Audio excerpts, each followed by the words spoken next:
Hi friends, good evening. Welcome to LTX classes. ఈరోజు మనం ఈ వీడియోలో PIB analysis from 8th to 17th July ఉన్న ఇంపార్టెంట్ టాపిక్స్ అన్నిటిని డిస్కస్ చేద్దాం. Before going to start the session today, ఒక important announcement from LTX classes ఏంటంటే, UPSC general studies prelims cum mains సంబంధించిన course live and recorded classes మీకు అందించడం జరుగుతుంది. దాని ఫీజు వచ్చేసి 30,000 రూపీస్ అనమాట. అయితే మీరు పర్ మంత్ 5,000 రూపీస్ లాగా పే చేసుకోవచ్చు అట్ ఎ టైం కాకుండా. అండ్ ఈ కోర్స్ వచ్చేసి మీకు లైఫ్ టైం వ్యాలిడిటీ తోటి ఇవ్వడం జరుగుతుంది. అండ్ ఈ ఫీ వచ్చేసి 31st జూలై వరకు మాత్రమే వ్యాలిడ్ ఉంది. సో ఈలోపు మీరు ఈ ప్రోగ్రామ్కి సబ్స్క్రైబ్ చేసుకోండి. దీనికి సంబంధించి మీకు ఏదైనా డౌట్స్ ఉన్నా, ఇంకేదైనా క్లారిఫికేషన్స్ కావాలి అనుకున్నా, ఫ్రీ డెమో సెషన్ వినాలనుకున్నా, you can contact this number or else you can go through the website ltxclasses.com. Okay, so మనం ఈరోజు ఈ వీడియోలో 8th జూలై నుండి 17th జూలై వరకు ఉన్న ఇంపార్టెంట్ ఆర్టికల్స్ అన్నిటిని prelims and mains point of వ్యూలో మనం ఏ విధంగా అడుగుతారు అనే దాన్ని డిస్కస్ చేద్దాం. Okay, let us start the session. First topic వచ్చేసి ప్రాజెక్ట్ పరి అనేది న్యూస్లో ఉంది. అసలు ఇది ఏ మినిస్ట్రీకి సంబంధించిండేది అండ్ దీని యొక్క ఆబ్జెక్టివ్స్ ఏంటి అనేది డిస్కస్ చేద్దాము. ప్రాజెక్ట్ పరి అంటే ఏంటి అంటే, ప్రాజెక్ట్ పరి అనేది మినిస్ట్రీ ఆఫ్ కల్చర్ ఇనిషియేట్ చేసిన ఒక ప్రోగ్రామ్ అనమాట. అసలు ఈ ప్రాజెక్ట్ పరి అనేది వీళ్ళు ఎప్పుడు స్టార్ట్ చేశారు అని అంటే, 46th world heritage committee meeting సందర్భంగా ఈ ప్రాజెక్ట్ పరి అనే దాన్ని స్టార్ట్ చేయడం జరిగింది మినిస్ట్రీ ఆఫ్ కల్చర్ వాళ్ళు. అసలు ప్రాజెక్ట్ పరి అంటే ఏంటి? పరి అంటే పబ్లిక్ ఆర్ట్ ఆఫ్ ఇండియా అనమాట. పి అంటే పబ్లిక్, ఏఆర్ అంటే ఆర్ట్, ఐ అంటే ఇండియా. ప్రాజెక్ట్ పరి అంటే పబ్లిక్ ఆర్ట్ ఆఫ్ ఇండియా అనేది it is an initiative by ministry of culture, government of India అనమాట. సో దీన్ని ఎగ్జిక్యూట్ చేసేది ఎవరెవరు అని అంటే, లలిత కళా అకాడమీ వాళ్ళు and national gallery of modern art, NGMA, ఢిల్లీలో ఉంది కదా మనకిది. సో NGMA అండ్ లలిత కళా అకాడమీ రెండు కలిసి కంబైన్డ్గా ఈ ప్రోగ్రామ్ని ఎగ్జిక్యూట్ చేస్తున్నాయి. అండ్ దీని ఆబ్జెక్టివ్స్ ఏంటి అని అంటే, మన కల్చరల్ ఫ్యాబ్రిక్ అంటే మన దేశము దాని యొక్క కల్చర్ని రిఫ్లెక్ట్ చేసే విధంగా ఆర్ట్ అనేది ఉండాలి. దాన్ని రిఫ్లెక్ట్ చేసే విధంగా, అందరినీ ఇన్స్పైర్ చేసే విధంగా ఈ ఆర్ట్ అనేది ఉండాలి అనే ఉద్దేశంతో ఈ ప్రాజెక్ట్ పరి అనే దాన్ని తీసుకొని రావడం జరిగింది. సో దీంట్లో ఏంటి అని అంటే, మన ట్రెడిషనల్ ఇండియన్ ఆర్ట్ ఫామ్స్ని రిప్రజెంట్ చేసే ఒక ప్లాట్ఫామ్ లాగా దీన్ని యూజ్ చేసుకోవాలి అని చెప్పి ఈ ప్రోగ్రామ్ని స్టార్ట్ చేశారనమాట. సో ఈ ప్రాజెక్ట్ పరి అనే దానికి సంబంధించిన స్కల్ప్చర్స్ యొక్క థీమ్స్ ఏవేవి ఉంటాయి అంటే, దీని కింద తయారు చేసే స్కల్ప్చర్స్ యొక్క థీమ్స్ ఏంటి అని అంటే, నేచర్కి సంబంధించినవి, తర్వాత నాట్యశాస్త్రానికి సంబంధించిన స్కల్ప్చర్స్, గాంధీజీ, తర్వాత ట్రెడిషనల్ ఇండియన్ టాయ్స్, తర్వాత మన ఏన్షియంట్ నాలెడ్జ్కి సంబంధించినవి కానీ, లేకపోతే నాదం అంటే ప్రైమ్ సౌండ్ అంటే ఓంకారం అట్లా అంటారు కదా. సో అట్లాంటివి కానీ, హార్మోనీ ఆఫ్ లైఫ్, కల్పతరు అంటే కల్పవృక్షం అంటారు కదా. ఇట్లాంటి థీమ్స్కి సంబంధించిన స్కల్ప్చర్స్ వీటిని తయారు చేయడం ప్రాజెక్ట్ పరిలో భాగంగా ఉందన్నమాట. అండ్ అన్నిటికన్నా ముఖ్యంగా ఈ ప్రాజెక్ట్ పరిలో లార్జ్ నెంబర్లో ఉమెన్ ఆర్టిస్ట్లను తీసుకోవడం జరిగింది. That replicates the Bharats Nari Shakti. So నారీ శక్తికి ఇది ఒక గుర్తుగా నిలుస్తుంది అన్నమాట ఈ ప్రాజెక్ట్ పరి అనేది. సో ఓవరాల్గా చెప్పాలంటే, ప్రాజెక్ట్ పరి అంటే public art of India. So మన ఇండియన్ ట్రెడిషనల్ కల్చర్, మన ఇండియన్ ట్రెడిషన్స్ని, మన కల్చర్ని రిఫ్లెక్ట్ చేసే విధంగా స్కల్ప్చర్స్ని, ఆర్ట్ని తయారు చేయడము, దాంట్లో విమెన్ ఆర్టిస్ట్లను ఎక్కువగా తీసుకోవడము అనేది ఈ ప్రాజెక్ట్ యొక్క మెయిన్ ఆబ్జెక్టివ్ అనమాట. ప్రాజెక్ట్ పరి ఇది ఇనిషియేటివ్ తీసుకొని వచ్చిండేది ఎవరు అంటే మినిస్ట్రీ ఆఫ్ కల్చర్ వాళ్ళు. దీన్ని ఎగ్జిక్యూట్ చేస్తున్నది ఎవరు అంటే NGMA ఢిల్లీ అండ్ దాంతోపాటు లలిత కళా అకాడమీ వాళ్ళు అనమాట. సో ఇది first one. Let us move on to the second article. Second article వచ్చేసి India's signing of biodiversity beyond national jurisdiction agreement. ఇది మనం ఆల్రెడీ బర్నింగ్ ఇష్యూస్లో భాగంగా కూడా చెప్పుకున్నాం, హై సీస్ ట్రీటీ అని చెప్పి. దాన్ని BBNJ అగ్రిమెంట్ అని కూడా అంటారు. BBNJ అంటే biodiversity beyond national jurisdiction agreement అనమాట. దీన్ని ఇండియా రాటిఫై చేస్తాము అని చెప్పింది. సో అందుకని ఇది న్యూస్లో ఉంది. దాని గురించి చూద్దాం. The BBNJ agreement or high seas treaty is an international treaty under UNCLOS. మనకి UNCLOS అని చెప్పి ఉంది కదా, UN convention on laws of seas అని చెప్పి. ఆ UNCLOS కిందికి వచ్చే ఒక ఇంటర్నేషనల్ ట్రీటీ లేదా ఒక ఇంటర్నేషనల్ అగ్రిమెంట్ అనమాట. సో ఇది అసలు దేని గురించి అంటే, మామూలుగా మనకు UNCLOSలో టెరిటోరియల్ వాటర్స్ అని, ఎక్స్క్లూజివ్ ఎకనామిక్ జోన్ అని చెప్పి, కంటిగ్యూయస్ జోన్ అని అట్లా సీని కాంటినెంటల్ షెల్ఫ్ దగ్గర నుంచి అంటే మనకి సీని డివైడ్ చేస్తారనమాట different జోన్స్గా.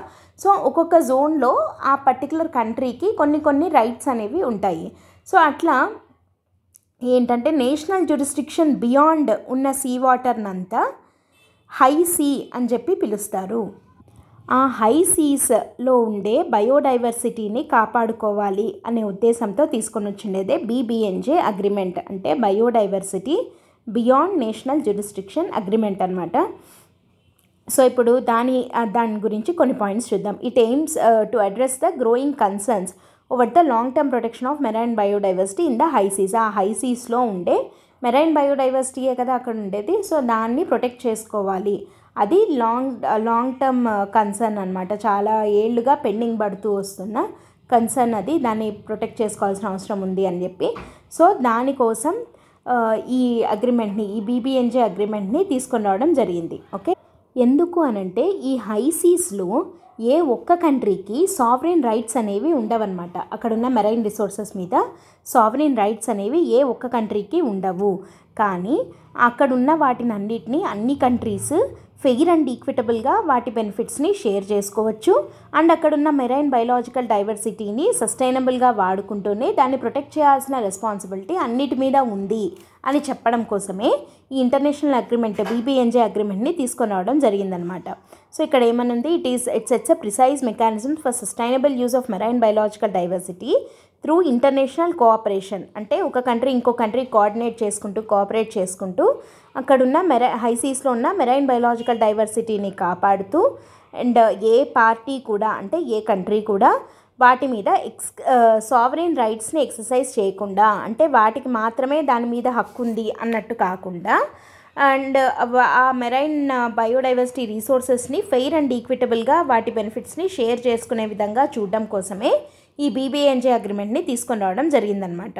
So it follows a inclusive integrated ecosystem centric approach. ఈ BBNJ అగ్రిమెంట్ అనేది ఎలా ఉంటుంది, ఆ ఎకోసిస్టమ్ సెంట్రిక్ అప్రోచ్గా ఉంటుందన్నమాట. సో ఇక్కడ ఏం చేస్తుంది అని అంటే ఈ మెరైన్ ఎన్విరాన్మెంట్ మీద పడే ఇంపాక్ట్ని మినిమైజ్ చేస్తూ దాన్ని ప్రొటెక్ట్ చేయడానికి హెల్ప్ అవుతుంది. సో ఓవరాల్గా ఇది ఏ సస్టైనబుల్ డెవలప్మెంట్ గోల్ రిలేటెడ్ ఈ BBNJ అగ్రిమెంట్ అని అంటే sustainable development goal number 14 SDG 14 ఏంటి, లైఫ్ బిలో వాటర్. సో ఈ BBNJ అగ్రిమెంట్ అనేది అంక్లాస్ కింద వచ్చే థర్డ్ ఇంప్లిమెంటేషన్ అగ్రిమెంట్ అవుతుంది. ఇది ఫస్ట్ది కాదు, ఓకే, మూడవది అవుతుంది. If and when it enters into force along side it's sister implementation agreements. మరి ఇది థర్డ్ది అన్నాం కదా, మరి మిగతావి ఏవేవి అని అంటే 1994లో Part 11 ఇంప్లిమెంటేషన్ అగ్రిమెంట్ అని చెప్పి ఒకటి ఉంది. అండ్ 1995లో UN ఫిష్ స్టాక్స్ అగ్రిమెంట్ అని చెప్పి ఒకటి తీసుకొని రావడం జరిగింది. సో 94లోది ఫస్ట్ది, 95లో సెకండ్ది, థర్డ్ వన్ వచ్చేసి BBNJ అగ్రిమెంట్ అనమాట. ఓకే, సో ఇది థర్డ్ వన్ అవుతుంది. ఇట్లాంటిది క్వశ్చన్ లాగా అడగచ్చు, ఏమని BBNJ agreement is the first agreement under UNCLOS అని చెప్పి అనొచ్చు after it came into force అని చెప్పి. కానీ కాదు, 94లో Part 11 ఇంప్లిమెంటేషన్ అగ్రిమెంట్ ఇది ఏం చేస్తుంది అని అంటే ఇంటర్నేషనల్ సీబెడ్ ఏరియాలో ఉన్న మినరల్స్ని ఎక్స్ప్లోరేషన్కి సంబంధించిన అగ్రిమెంట్ ఫస్ట్ది. రెండోది ఏంటి అని అంటే అదే హై సీస్లో ఉండే మైగ్రేటరీ ఫిష్ స్టాక్స్, జనరల్గా ఫిష్ స్టాక్స్కి సంబంధించిన ప్రొటెక్షన్కి సంబంధించిన అగ్రిమెంట్ 1995లోది, అంటే రెండోది. ఇప్పుడు మూడోది ఏంటి అని అంటే overall marine biodiversity beyond national jurisdiction అనేది థర్డ్ది అవుతుంది అనమాట. సో ఇది 2023లోనే అగ్రీ అయ్యారు and it is open for signature for 2 years. అంటే సెప్టెంబర్ 2023 నుంచి 2 years లోపు ఎవరైనా రాటిఫై చేయొచ్చు దాన్ని. అండ్ ఇది వెరీ ఇంపార్టెంట్ పాయింట్ ఏంటి అంటే ఇది ఒక ఇంటర్నేషనల్లీ లీగల్లీ బైండింగ్ ట్రీటీ, అంటే లీగల్గా బైండ్ అయి ఉండాలి. దీని యొక్క ఒకసారి మనం దీన్ని రాటిఫై చేసాము అని అంటే ఇది పెడుతున్న నార్మ్స్ని మనము నార్మ్స్కి మనం లీగల్లీ బైండ్ అయి ఉండాలి. After it enters force 120 days after the 60th ratification acceptance approval are assertion. అంటే మినిమం 60 countries దాన్ని రాటిఫై చేసిన తర్వాత అప్పుడు అది ఫోర్స్లోకి వస్తుంది. ఎప్పుడు 60th country ఎప్పుడైతే దాన్ని రాటిఫై చేస్తుందో అప్పటి నుండి 120 days తర్వాత నుండి ఇది ఏమంటారంటే దీన్ని ఇంప్లిమెంటేషన్లోకి ఫోర్స్లోకి వస్తుంది. సో అప్పటి నుంచి ఆ రాటిఫై చేసిన 60 countries కూడా లీగల్లీ బైండ్ అయి ఉండాలి ఈ అగ్రిమెంట్కి. ఇది BBNJ ట్రీటీ అనమాట. అండ్ ఇండియా దీనికి సైన్ చేయబోతున్నాము అని చెప్పడం జరిగింది. అందుకనే ఇది న్యూస్లో ఉంది. Okay, let us move on to the third article. Third article, National Commission of Minorities holds meeting with states and union territories to discuss the implementation of Anand Marriage Act అని చెప్పి మనకి ఒకటి న్యూస్లో ఉందన్నమాట, పిఐబిలో. సో ఇక్కడ Anand marriage act గురించి ఒకటి, and ఈ నేషనల్ కమిషన్ ఆఫ్ మైనారిటీస్ గురించి, పర్టికులర్గా మైనారిటీస్ గురించి కాన్స్టిట్యూషన్లో ఉన్న ప్రొవిజన్స్ ఏంటి, ఇవి మనం ఒకసారి డిస్కస్ చేద్దాం. అసలు ఈ ఆనంద్ మ్యారేజ్ యాక్ట్ అంటే ఏంటి అని అంటే, ఇక్కడ మనకి Hindu marriage act, Muslim marriage act ఎలా ఉంటాయో సిక్ మ్యారేజ్ సంబంధించిన ఒక యాక్ట్ అనమాట ఇది. It provides statutory recognition to marriage rituals of Sikh community in India. అంటే ఇప్పటి వరకు సిక్ మ్యారేజెస్ అన్నీ కూడా హిందూ మ్యారేజ్ యాక్ట్ కింద జరిగేవి. అట్లా కాకుండా సిక్ కమ్యూనిటీకి సంబంధించిన మ్యారేజ్ రిచువల్స్కి ఒక స్టాచ్యుటరీ రికగ్నిషన్ ఇస్తూ తీసుకొని వచ్చిన యాక్టే ఆనంద్ మ్యారేజ్ యాక్ట్ అనమాట. The emergence of Anand marriage act అనేది 1909లో బ్రిటిష్ టైం నుంచే ఉందన్నమాట. So when British imperial legislative council passed legislation for recognition of Sikh wedding ceremony Anand Karaj అని చెప్పి అంటారు వీళ్ళ వెడ్డింగ్ సెరమనీని, వీళ్ళ పెళ్ళిని. సో దాన్ని అప్పట్లోనే బ్రిటిష్ ఇంపీరియల్ లెజిస్లేటివ్ కౌన్సిల్ దీనికి రికగ్నిషన్ ఇవ్వడం జరిగిందనమాట. సో వాళ్ళ యొక్క ప్రాక్టీసెస్ని, వాళ్ళ యొక్క పద్ధతుల్ని రికగ్నైజ్ చేస్తూ, అక్నాలెడ్జ్ చేస్తూ, రెస్పెక్ట్ ఇస్తూ దాన్ని రికగ్నైజ్ చేయడం జరిగింది way back in 1909 it self.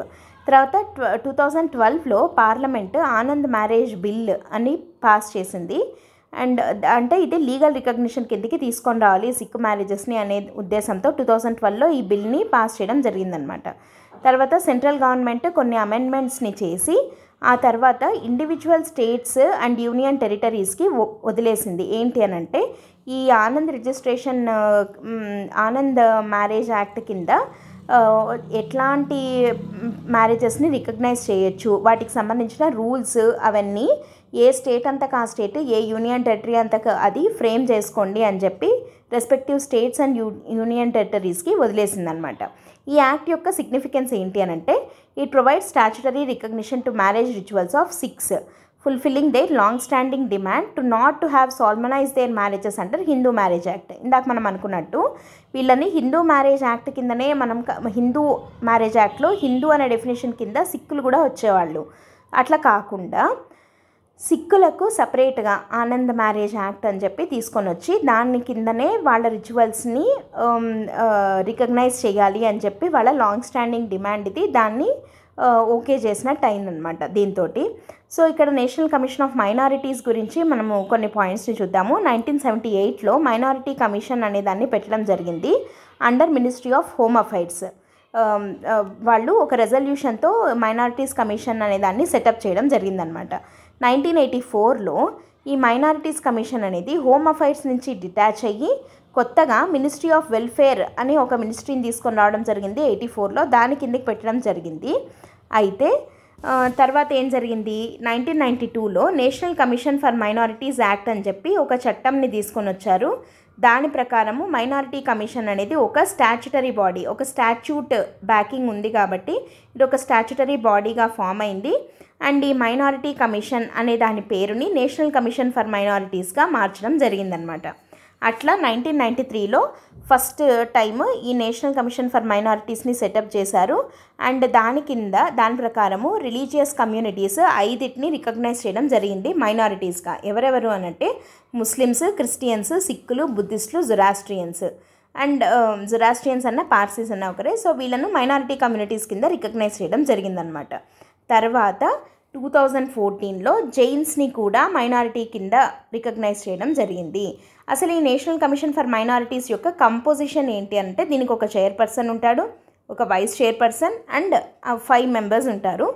So వీళ్ళందరూ కూడా మైనారిటీ కమ్యూనిటీస్కి చెందిన వాళ్ళే. ఇందాక మనం పైన చెప్పుకున్న మైనారిటీ కమ్యూనిటీస్కి చెందిన వాళ్ళే అనమాట. So total of 7 persons to be nominated by the central గవర్నమెంటే వీళ్ళని నామినేట్ చేస్తుంది. అండ్ టెన్యూర్ ఎంత అని అంటే, వాళ్ళు they hold office for a period of 3 years from the date of assumption of the office. 3 ఏళ్ళు వీళ్ళు ఆఫీస్లో ఉంటారు. అండ్ వీళ్ళకి సంబంధించిన కాన్స్టిట్యూషనల్ లీగల్ ప్రొవిజన్స్ ఏమున్నాయి అంటే, స్టాచ్యుటరీ రికగ్నిషన్ ఏంటి అంటే, ఈ national commission for minorities act defines minority as a community notified as such by the central government. అసలు మైనారిటీ అంటే ఎవరు అని అంటే ఈ మైనారిటీస్ని ఎవరు రికగ్నైజ్ చేస్తారు అని చెప్పి ఈ యాక్ట్ చెప్తుంది. సెంట్రల్ గవర్నమెంట్ ఎవరినైతే మైనారిటీ అని చెప్తుందో ఒక కమ్యూనిటీని వాళ్ళు మైనారిటీ అవుతారు అని చెప్పి చెప్తుంది. అట్లా గవర్నమెంట్ ఆఫ్ ఇండియా 6 రిలీజియన్స్ని ముస్లిమ్స్, క్రిస్టియన్స్, సిక్కులు, బుద్ధిస్టులు, పార్సీస్, జైన్ 2014లో అన్నాం కదా. సో లేటెస్ట్గా వీళ్ళని రికగ్నైజ్ చేయడం జరిగింది యాజ్ రిలీజియస్ మైనారిటీ. అండ్ ఇక్కడ ఇంకొక వెరీ వెరీ ఇంపార్టెంట్ పాయింట్ మనం గుర్తుపెట్టుకోవాల్సినది ఏంటి అని అంటే మనకి ఎక్కడే కానీ కాన్స్టిట్యూషన్లో మైనారిటీ అన్న పదాన్ని డిఫైన్ చేయలేదు. కానీ కాన్స్టిట్యూషన్ 2 రకాల మైనారిటీస్ని రికగ్నైజ్ చేస్తుంది. ఒకటి వచ్చేసి రిలీజియస్ మైనారిటీస్, రెండోది వచ్చేసి లింగ్విస్టిక్ మైనారిటీస్. ఓకేనా, ఇప్పటి వరకు మనం చెప్పుకున్నవి 6 రకాల రిలీజియస్ మైనారిటీస్: ముస్లింలు, క్రిస్టియన్లు, సిక్కులు, బుద్ధిస్టులు, పార్సీలు, జైన్లు. వీళ్ళు కాక లింగ్విస్టిక్ మైనారిటీస్ని కూడా కాన్స్టిట్యూషన్ రికగ్నైజ్ చేసింది. ఇక్కడ మనకి ప్రీవియస్గా సివిల్స్ క్వశ్చన్ ఎలా అడిగారు అంటే constitution recognises which of the following minorities అంటే రిలీజియస్ ఒకటి, లింగ్విస్టిక్ ఒకటి, ఎథనిక్ అని కూడా ఇవ్వడం జరిగింది. అయితే ఎథనిక్ మైనారిటీస్ని రికగ్నైజ్ చేయలేదు. ఓన్లీ రిలీజియస్ అండ్ లింగ్విస్టిక్ మైనారిటీస్ని మాత్రమే రికగ్నైజ్ చేసింది. ఓకేనా. అండ్ మైనారిటీస్కి సంబంధించిన ఆర్టికల్స్ ఏమేమి ఉన్నాయి అంటే article 15, 16, 25, 26, 28, 29, 30. Article 350B. Article 350B ఏం చెప్తుంది? Special officer for linguistic minorities. ఈ లింగ్విస్టిక్ మైనారిటీస్ యొక్క ఇంట్రెస్ట్లని ప్రొటెక్ట్ చేయడం కోసము special officer for linguistic minorities అని చెప్పి ఇది ఒక కాన్స్టిట్యూషనల్ బాడీ అనమాట.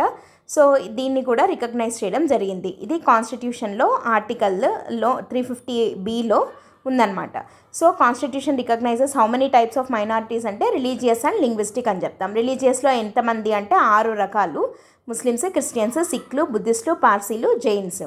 సో ఇది ఆనంద్ మ్యారేజ్ యాక్ట్ గురించి అండ్ మైనారిటీస్కి సంబంధించిన కాన్స్టిట్యూషనల్ అండ్ లీగల్ ప్రొవిజన్స్ ఏమున్నాయి అండ్ ఎన్ని రకాల మైనారిటీస్ ఉన్నారు అండ్ ఆ బాడీ యొక్క కంపోజిషన్, టెన్యూర్ అవి మనం డిస్కస్ చేయడం జరిగింది. Let us move on to the 4th article.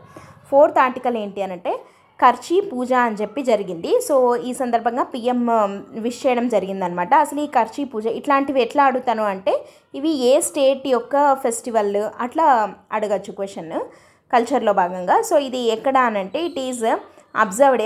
ఎప్పుడు ఈ పండుగను చేసుకుంటారు అంటే it is observed annually on Shukla Ashtami day of the lunar month of Ashadha. It was celebrated అంటే ఆషాఢ మాసంలో వచ్చే శుక్ల అష్టమి రోజు ఈ కార్చీ పూజ అనేదాన్ని సెలబ్రేట్ చేయడం జరుగుతుంది ఎవ్రీ ఇయర్. సో ఈ పూజలో భాగంగా ఏం చేస్తారు అని అంటే 14 మంది దేవుళ్లను ఒక ఊరేగింపులాగా తీసుకెళ్తారు. రాయల్ ప్రీస్ట్ చాంతై అన్న పేరుతోటి సైద్రా అనే రివర్లోకి హోలీ వాటర్ అని చెప్పి అంటారనమాట దాన్ని. అంటే మామూలుగా మనకి పుష్కరిణి అట్లా అంటారు కదా.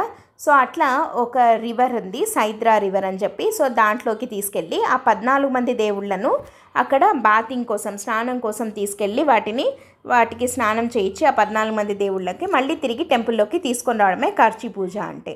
ఇదే యాక్చువల్గా ఏ స్టేట్కి సంబంధించిన ఫెస్టివల్ అంటే త్రిపురకి సంబంధించిన ఫెస్టివల్ అనమాట. సో త్రిపుర పీపుల్ని విష్ చేయడం జరిగింది పిఎం, అందుకని ఇది మనకు పిఐబిలో ఉంది. సో త్రిపుర కార్చీ పూజ అనేది ఒకటి గుర్తుపెట్టుకోవాలి. ఇక్కడ ఏం చెప్తారు అనంటే ఎందుకు ఇది చేశారు అని అంటారు అనంటే యాక్చువల్గా దీని ఈ ఫెస్టివల్ యొక్క హిస్టరీ విషయానికి వస్తే ఇది మామూలుగా ట్రైబల్ కస్టమ్కి సంబంధించిన ఫెస్టివల్ అనమాట. అంటే ఓన్లీ ట్రైబల్ పీపులే సెలబ్రేట్ చేసేవాళ్ళు ఒకప్పుడు. కానీ now it is being celebrated both by tribal as well as non tribal communities in Tripura. So వీళ్ళ ప్రకారం ఏంటి అనంటే త్రిపుర స్టేట్ యొక్క రక్షకురాలు అంటారు కదా, గార్డియన్ డైటీ. సో ఆమె త్రిపుర సుందరి దేవి అని అంటారు, బాలా త్రిపుర సుందరి అని అంటారు కదా అమ్మవారు. So the mother goddess. ఆమెకి ఏమవుతుంది అని వీళ్ళు నమ్ముతారు అని అంటే జూన్ మంత్లో అంబుబాచి అని చెప్పి సెలబ్రేట్ చేస్తారనమాట. ఈ అంబుబాచి ఫెస్టివల్ కూడా చాలా ఫేమస్. అంబుబాచి అని అంటే మెన్స్ట్రుయేషన్ ఫెస్టివల్ అనమాట ఆ గాడెస్ది, త్రిపుర సుందరి దేవిది. సో కాబట్టి అప్పుడు అపవిత్రం అయి ఉంటుంది, కాబట్టి దాన్ని మళ్ళీ పవిత్రం చేయడం కోసము అని చెప్పి ఈ ఖర్చీ పూజ అని చెప్పి ఆ డైటీస్ని అంతా తీసుకెళ్ళి అక్కడ హోలీ వాటర్లో స్నానం చేయించి మళ్ళీ తిరిగి టెంపుల్లో పెట్టడం జరుగుతుందన్నమాట. సో ఇది ఒక యాన్యువల్ సెరిమోనియల్ ఫెస్టివల్ ఇది. సో ప్యూరిఫైయింగ్ ద ల్యాండ్ అని చెప్పి వీళ్ళు, అంటే దీని ద్వారా మేము ల్యాండ్ని ప్యూరిఫై చేస్తున్నాము అని చెప్పి నమ్ముతారు. ఇది త్రిపురలో సెలబ్రేట్ చేసుకునే ఫెస్టివల్ ఇది. ఓకేనా. సో ఇక్కడ ఖర్చీ పూజ అనేది దీన్నే ఏమంటారంటే ఫెస్టివల్ ఆఫ్ 14 గాడ్స్ అని చెప్పి కూడా పిలుస్తారు. అంటే చతుర్దశ దేవత 14 మంది, చతుర్దశ అంటే 14 అనమాట. సో వీళ్ళు ఈ ఉజ్జయంత ప్యాలెస్ అని చెప్పి ఉంది, ఇది త్రిపుర వాళ్ళ యాన్సిస్ట్రల్ డైటీ అనమాట. ఈ ఉజ్జయంత ప్యాలెస్లో ఉన్న ఈ 14 మందిని తీసుకెళ్ళి పూజ స్నానం అయిన తర్వాత మళ్ళీ తిరిగి అక్కడ ప్లేస్ చేయడం జరుగుతుంది. ఇది కర్చీ పూజ. సో మనకు గుర్తు రావాల్సింది ఏంటి అంటే కర్చీ పూజ అంటే త్రిపుర. ఓకేనా. So let us move on to the fifth article. Fifth article ఏంటి అనంటే NITI Aayog, IIM Bengaluru smart freight centre India, తర్వాత కాల్స్టాట్, తర్వాత WRI ఇండియా వీళ్ళందరితో కలిసి నీతి గేర్ షిఫ్ట్ ఛాలెంజ్ అనే దాన్ని స్టార్ట్ చేయడం జరిగింది. ఈ నీతి గేర్ షిఫ్ట్ ఛాలెంజ్ గురించి మనం తెలుసుకోవాల్సిన పాయింట్స్ ఏంటి అనేది చూద్దాం. అసలు ఏంటిది నీతి గేర్ షిఫ్ట్ ఛాలెంజ్ అంటే?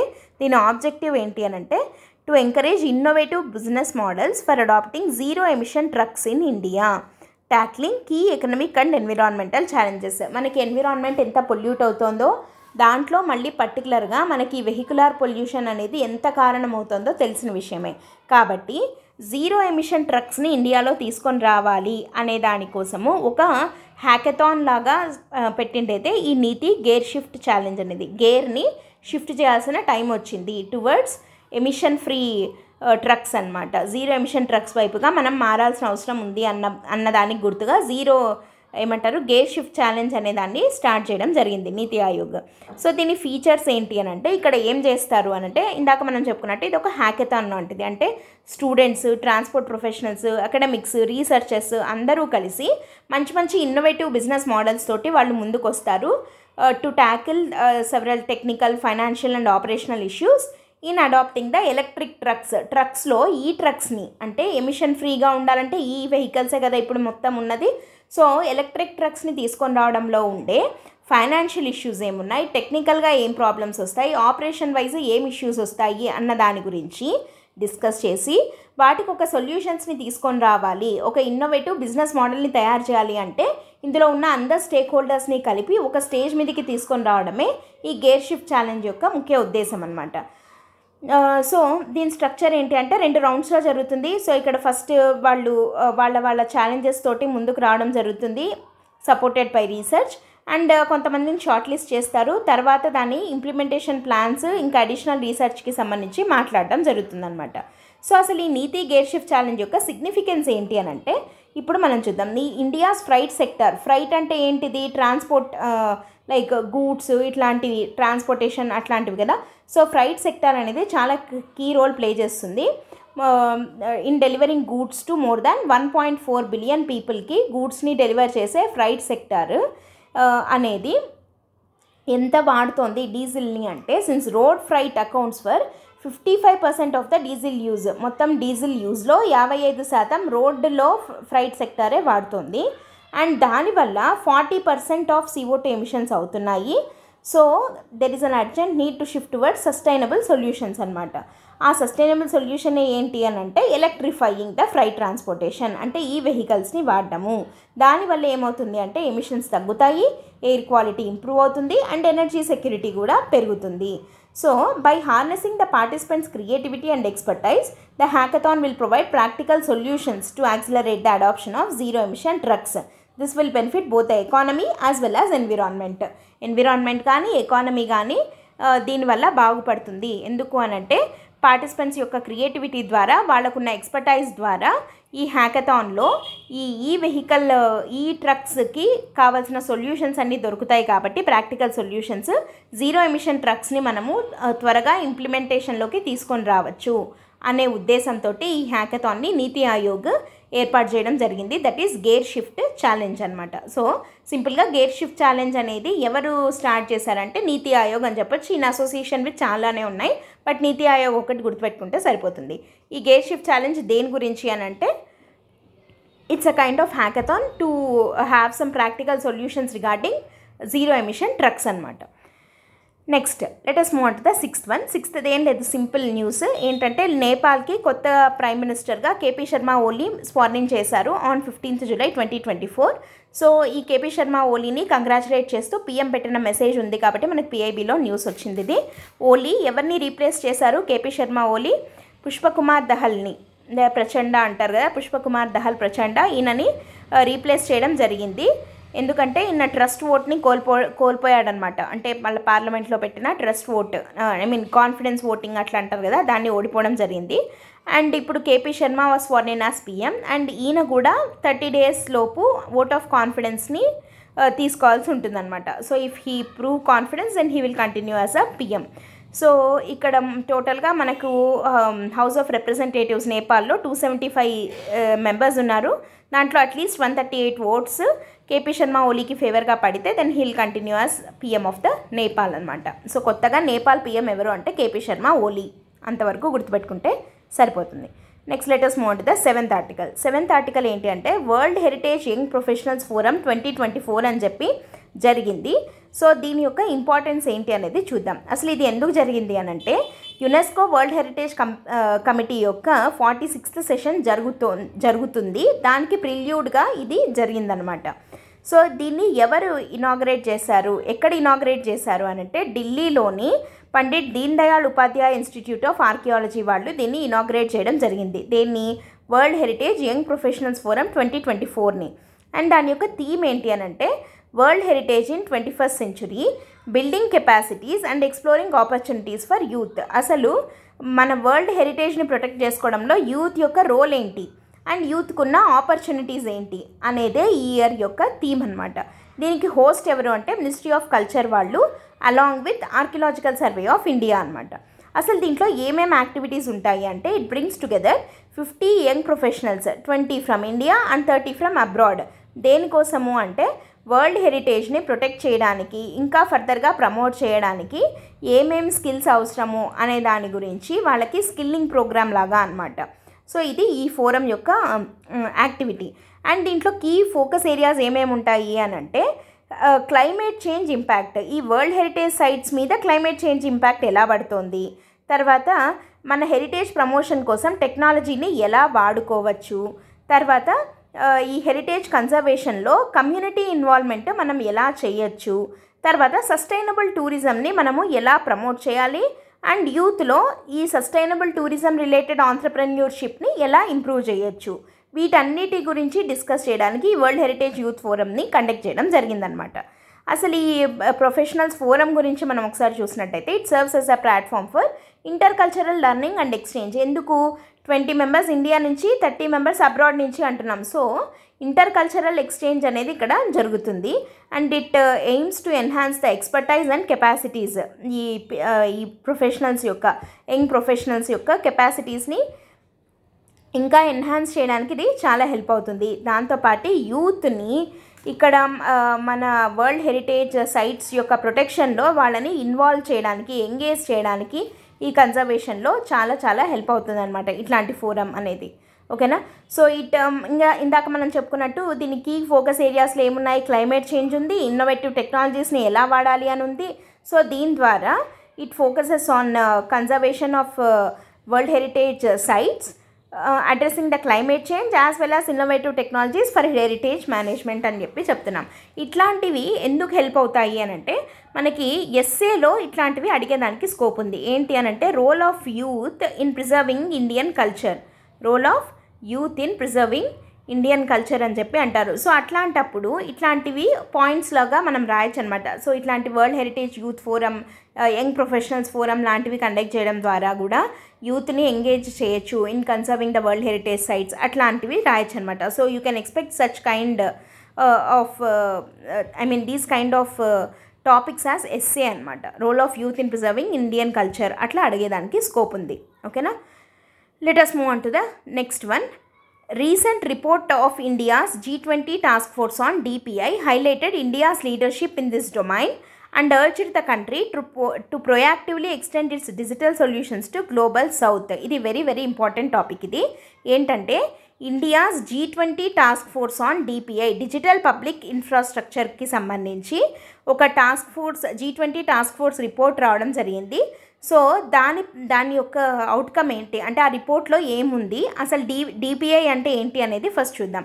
DPI అంటే ఏంటి అంటే it is a set of shared digital systems that should be secure and interoperable and can be built on open standards and specifications to deliver and provide equitable access to public and private services at societal scale. అంటే సొసైటీకి ఉపయోగపడే మామూలుగా మనకి public infrastructure అంటే ఏమంటాము, సింపుల్గా చెప్పాలంటే public infrastructure అంటే పార్కులు అంటాము, లేకపోతే బస్ స్టాండ్స్, రైల్వే స్టేషన్స్, ఇట్లాంటివన్నీ పబ్లిక్ ఇన్ఫ్రాస్ట్రక్చర్. కానీ ఇదేంటి, డిపిఐ అంటే డిజిటల్ పబ్లిక్ ఇన్ఫ్రాస్ట్రక్చర్. అంటే సొసైటీకి ఉపయోగపడే ఈక్విటబుల్గా పబ్లిక్ అంతా యాక్సెస్ చేసుకునే విధంగా ఉండే సెక్యూర్డ్గా ఉండే సర్వీసెస్ని డిజిటల్ పబ్లిక్ ఇన్ఫ్రాస్ట్రక్చర్ అని చెప్పి పిలుస్తాము. అండ్ దీస్ ఆర్ గవర్న్డ్ అంటే ఇవి కొన్ని సెట్ ఆఫ్ సిస్టమ్స్ అనమాట. ఇది so it is governed by legal framework. So దీనికి ఒక లీగల్ ఫ్రేమ్వర్క్ అనేది ఉంటుంది అండ్ కొన్ని రూల్స్ ఉంటాయి. ఎందుకంటే ఫ్రీ అండ్ ఈక్విటబుల్గా వాటిని షేర్ చేసుకోవాలి, అందరికీ ఈక్వల్ యాక్సెస్ అనేది వాటికి ఉండాలి కాబట్టి. Okay, so it drives inclusion, innovation, trust, competition while responding to human rights and fundamental freedoms. So మన ప్రైవసీని కానీ లేకపోతే అందరినీ ఇంక్లూజివ్గా, ఇంకా ఇన్నోవేటివ్గా అండ్ హ్యూమన్ రైట్స్ని, ఫండమెంటల్ ఫ్రీడమ్స్ని ప్రొటెక్ట్ చేసే విధంగా డిజిటల్ పబ్లిక్ ఇన్ఫ్రాస్ట్రక్చర్ అనేది ఉంటుంది. దానికోసమని కొన్ని లీగల్ ఫ్రేమ్వర్క్స్ని, రూల్స్ని కూడా డిజైన్ చేయడం జరిగింది.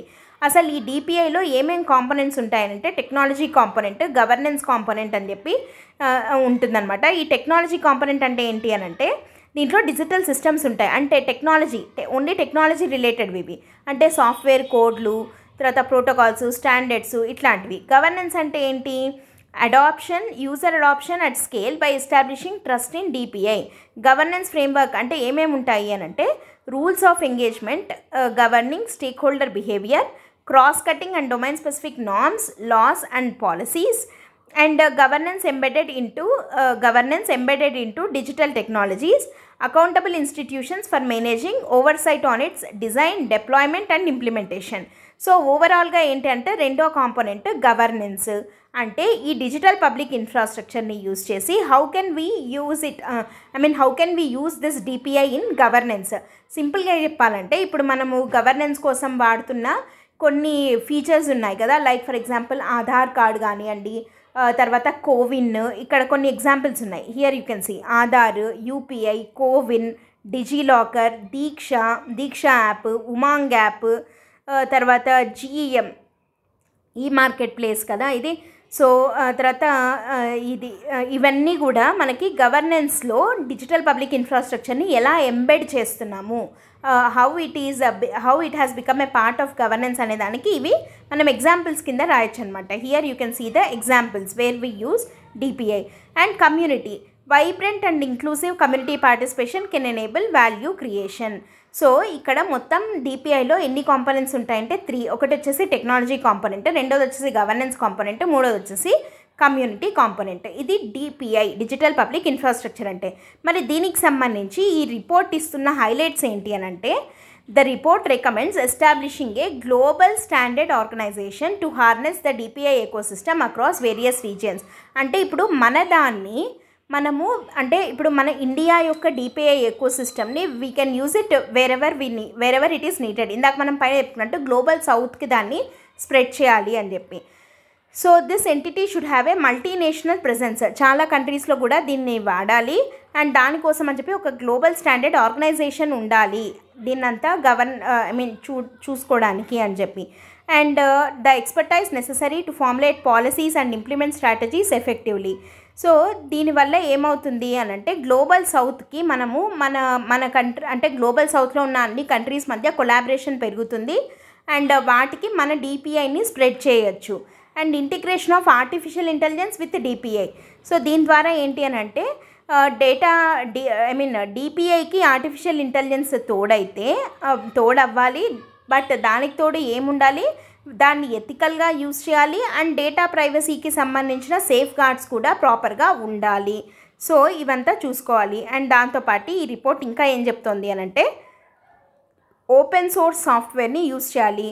అండ్ ఈ ఏఐ మోడల్స్ అనేవి ఎలా ఉండాలి అని చెప్తున్నాము, డేటా ప్రైవసీ సేఫ్ గార్డ్స్ని బ్రీచ్ చేయకుండా ప్రైవసీ ప్రొటెక్షన్ ఇస్తూ వాడుకునేలాగా చేయాలి అని చెప్తోంది report. And implementing measures to protect user డేటాని ఎట్లా ప్రొటెక్ట్ చేసుకోవాలి అనేది కూడా ఈ రిపోర్ట్ చెప్తోంది.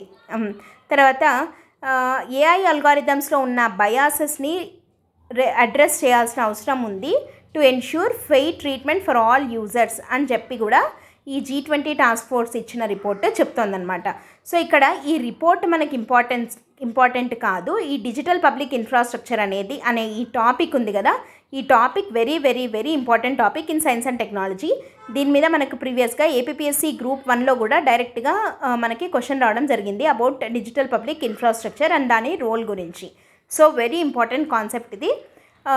ఆ క్వశ్చన్ గురించి ఒకవేళ దాని రిలేటెడ్ ఏదైనా మనకి సివిల్స్లో అట్లా క్వశ్చన్ వచ్చినప్పుడు ఈ పాయింట్ అంటే ఈ రిపోర్ట్ గురించిన పాయింట్స్ని కొన్ని మనం యాడ్ చేసి రాస్తే ఆన్సర్లో చాలా మంచి వాల్యూ అడిషన్ ఉంటుందన్నమాట. Let us move on to the next article ఏంటంటే వరల్డ్ యూత్ స్కిల్స్ డే 2024 అనమాట. సో దానికి సంబంధించి ఇది ఎప్పుడు సెలబ్రేట్ చేసుకుంటారు అని అంటే every year world youth skills డేని ఎప్పుడు సెలబ్రేట్ చేసుకుంటారు, అసలు ఈసారి దాని యొక్క థీమ్ ఏంటి, ఎందుకు అనేది చూద్దాం. It is a significant event celebrated globally. ఇది ఒక గ్లోబల్ ఈవెంట్, ఇండియాకే కాదు మొత్తం all over the world celebrate చేసుకుంటారు. To highlight the importance of equipping young people with employability skills, decent work and entrepreneurship. అంటే యూత్లో ఎంప్లాయబిలిటీ అంటే ఏదన్నా ఉద్యోగం సాధించుకునేందుకు కావాల్సిన స్కిల్స్ ఇవ్వడము, తర్వాత వాళ్ళకి డీసెంట్ వర్క్ ఇచ్చేలాగా చూడడము, తర్వాత ఆంటర్ప్రెన్యూర్షిప్ని వాళ్ళలో ఇన్కల్కేట్ చేయడానికి ఈ డేని హైలైట్ చేస్తూ తీసుకొని రావడం జరిగిందనమాట, వరల్డ్ యూత్ స్కిల్స్ డేని. సో ఇది ఏం ఎంఫసైజ్ చేస్తుంది అంటే స్కిల్డ్ యూత్ యొక్క నెసెసిటీని ఎంఫసైజ్ చేస్తుంది in addressing the global challenges.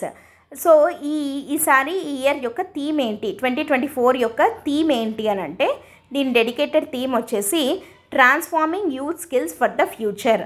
అంటే దాన్ని బట్టి ఏం తెలుస్తుంది, యూత్ దీని యొక్క అంటే the theme emphasises the need to adapt and innovate in skill development strategies to meet the evolving demands of the job market. ఇప్పుడు మన జాబ్ మార్కెట్ రోజు రోజుకి దాని డిమాండ్స్ పెరుగుతున్నాయి, అంటే కొత్త స్కిల్స్ రావాల్సిన అవసరం వస్తుంది.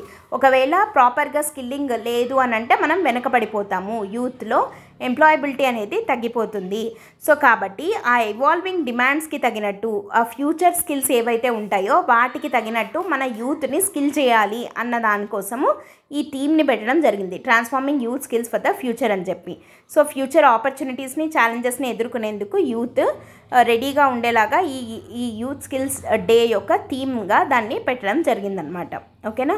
So this theme encourages innovation in the education sector and training system. It also highlights the importance of the life long learning and continuous skill upgrading. ఎప్పటికప్పుడు మనము మన స్కిల్స్ని అప్గ్రేడ్ చేసుకుంటూ ఉండాలి, లేదంటే వెనకబడిపోతాము అనే దాన్ని హైలైట్ చేస్తూ ఇట్లాంటి ఇంటర్ కనెక్టెడ్ వరల్డ్లో, ఇట్లాంటి డిజిటల్ వరల్డ్లో మనకి ఏమంటారు ఫ్యూచర్ స్కిల్స్ ఏమేమి ఉన్నాయి, అప్కమింగ్ డిమాండ్స్ ఏమేమి ఉన్నాయి అన్న దానికి తగినట్టుగా యూత్ స్కిల్ అవ్వాలి అన్న దానికోసం ఈ డేని డెడికేటెడ్గా సెలబ్రేట్ చేయడం జరిగిందనమాట. సో ఇది వరల్డ్ యూత్ స్కిల్స్ డే 2024 యొక్క theme. Let us move on to the last article 10th one. ఏంటంటే principal scientific adviser to government of India launched the report identifying future cutting edge technological requirements into 4 important areas. ఏవేవి అంటే energy storage cells, EV aggregates, materials and recycling, charging and refuelling. So ఇక్కడ principal scientific adviser ఒక రిపోర్ట్ని ఇవ్వడం జరిగింది. ఆ report 4 cutting edge technological requirements గురించి మాట్లాడుతోంది. అంటే కటింగ్ ఎడ్జ్ టెక్నాలజీస్ అంటే ఏంటి, ఒక దాని యొక్క అప్లికేషన్స్ ఇంకొక దాంట్లో ఉంటే దాన్ని కటింగ్ ఎడ్జ్ టెక్నాలజీస్ అని చెప్పి అంటారనమాట. సో ఆ కటింగ్ ఎడ్జ్ టెక్నాలజీస్ ఏవేవి అని అంటే ఎనర్జీ స్టోరేజ్ సెల్స్ ఒకటి, EV aggregates electric vehicle aggregates, తర్వాత materials and recycling, charging and refuelling. ఇవి కటింగ్ ఎడ్జ్ టెక్నాలజీస్. అంటే దీనివల్ల మల్టిపుల్ సెక్టార్స్లో అప్లికేషన్స్ ఉంటాయి ఈ టెక్నాలజీస్ వల్ల అని చెప్పి. సో అసలు దీని యొక్క నెసెసిటీ ఏంటి, కరెంట్ సినారియో ఎలా ఉంది అని చూస్తే India's growing electric vehicle sector heavily depends upon lithium imports. మనము ఎలక్ట్రిక్ వెహికల్లో వాడే లిథియం అయాన్ బ్యాటరీస్ ఉన్నాయి కదా, ఆ లిథియం కోసం అని చెప్పి మనము వేరే కంట్రీస్ నుంచి ఇంపోర్ట్ డిపెండెంట్గా మనము ఉన్నాము, హెవీగా ఇంపోర్ట్స్ మీద డిపెండ్ అవుతున్నాము.